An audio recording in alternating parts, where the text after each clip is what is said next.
Well, Florida parents are showing their frustration over a high school textbook that dedicates an entire chapter to Islam. They're protesting outside this school in Volusia, claiming that Christianity and Judaism aren't getting the same treatment. In terms of religion, that's my personal choice, my personal decision. She'll learn what I choose as her parent to learn and not what her school chooses for her to learn. Well, in fact, last night's protest got heated and a school board hearing had to be delayed. Joining me live in Orlando this morning is one of the organizer of that protest, Rick Sarmiento. Thank you for being here, Rick. What are you hoping to accomplish out of the protests here?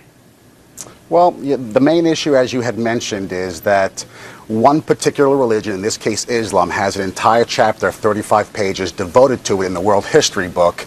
And although Christianity and Judaism and other religions are also mentioned, they're in little snippets throughout the entire book. And I'm simply asking that all religions be equally represented to the youth in this World History book. Are you aware? I mean, our instructors certainly have a personal take on how they relay the information. Is it relayed in a fair way in the class? Well, it is. In my perspective and in reading the curriculum, it is not. I called the school board on Friday, and at first they were unaware that this was even being taught in the curriculum in their school district.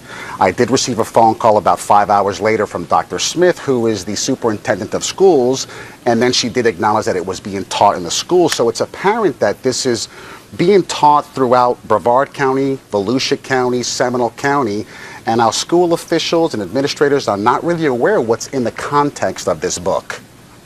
And you also, as I understand, have a problem with the content, being that within the text it claims that Muslim battles were nonviolent. Am I saying that correctly? No, there's context in here as far as discussions of Sharia law and how peaceful Sharia law is. And again, I just want factual information to be in the context of this book. If we had the 5 pillars, in this book there's 5 pillars of Islam in the book. Could you imagine if we had a chapter of Christianity, 35 pages, and the 10 Commandments, and an assignment at school that has students read biblical scriptures and report their findings in a 1-page report? There'd be a tremendous outrage. Sure, on the flip side of that, we've heard stories where those things are actually being removed from schools. What do you want to happen here? What if indeed that text did include 32 pages of Christianity, 32 pages on atheism, 32 pages of Judaism? Would that suffice?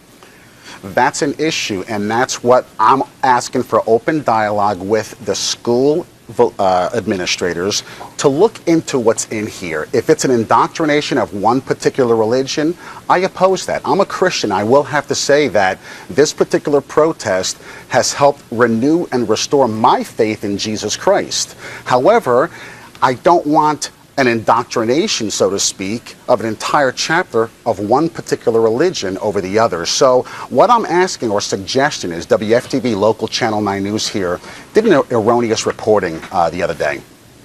They said that we were demanding that the pages from this book be ripped out of the curriculum. What I said was, in a hypothetical situation, Brevard County had the same issue. They prepared a supplement.